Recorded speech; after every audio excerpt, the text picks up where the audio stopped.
ایمن راحم سے کہتی ہے کہ تم مر کے بھی مجھے ایمن راحم نواز نہیں بنا سکتے۔ راحم ایمن سے کہتا ہے کہ اس پر اصل ظلم کرنے والا کوئی اور نہیں شہروز علی نواز ہے، مگر ظالم تو مجھے بنا دیا گیا۔ ساری جنگ میں ہار گیا اور آج بھی میں تم کو مجرم دکھائی دیتا ہوں۔ راحم ایمن سے کہتا ہے کہ وہ اس کے لیے لڑتے لڑتے تنہا رہ گیا۔ یہ کہہ کر وہ وہاں سے چلا جاتا ہے۔ ادھر دوسری طرف مس بخاری عافیہ کو کال کر کے کہتی ہے کہ ہماری آرگنائزیشن کو آپ کے چیف گیسٹ بننے پر اعتراض ہے۔ یہ مینجمنٹ نے ڈیسائیڈ کیا ہے کہ آپ کو وہاں آنے کی ضرورت نہیں، جس پر عافیہ کو غصہ آتا ہے اور وہ مس بخاری سے کہتی ہے وہ عافیہ علی نواز ہے، میری مینجمنٹ سے بات کرواؤ۔ جس پر مس بخاری عافیہ سے کہتی ہے کہ میں اس میں کچھ نہیں کر سکتی، کیونکہ جب سے راحم کی شادی کی نیوز پیپر پر چھپی ہے اس سے تمہاری ریپوٹیشن پر گہرا اثر پڑا ہے۔ جس کے بعد راحم کی ماں شدید غصے میں دکھائی دیتی ہے، جس کے بعد راحم کی ماں ایمن کے کمرے میں چلی جاتی ہے اور کمرے کا دروازہ بند کر دیتی ہے اور ایمن کے پاس آ کر اسے کہتی ہے کہ آخر تم کیا چاہتی ہو؟ جس پر ایمن راحم کی ماں سے کہتی ہے کہ آپ کیا کہنا چاہتی ہیں؟ جس پر راحم کی ماں ایمن سے کہتی ہے کہ میں کہنا تو کچھ نہیں چاہتی، مگر سمجھنا ضرور چاہتی ہوں کہ آخر تمہارے اس گھر میں آنے کا مقصد کیا ہے اور کیا چاہیے تم کو۔ ایمن راحم کی ماں کی اس بات پر تنزیہ مسکراتے ہوئے کہتی ہے کہ کیا دے سکتی ہیں آپ مجھے؟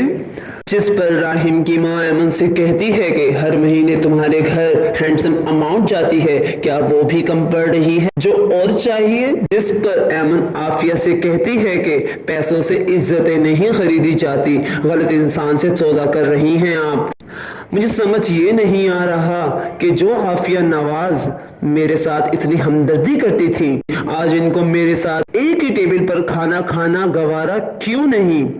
جس پر عافیہ ایمن کو نفرت کی نگاہوں سے دیکھتے ہوئے یہ کہتی ہے کہ ہمدردی کا مطلب یہ ہرگز نہیں تھا کہ تم میرے گھر میں گھس آؤ، واپس جانے کی تیاری کرو۔ یہ کہتے ہوئے عافیہ وہاں سے جانے ہی لگتی ہے تو مڑ کر ایمن سے کہتی ہے کہ وہ اسے ایک دن بھی اب وہاں برداشت نہیں کر سکتی اور یہ کہہ کر وہاں سے چلی جاتی ہے۔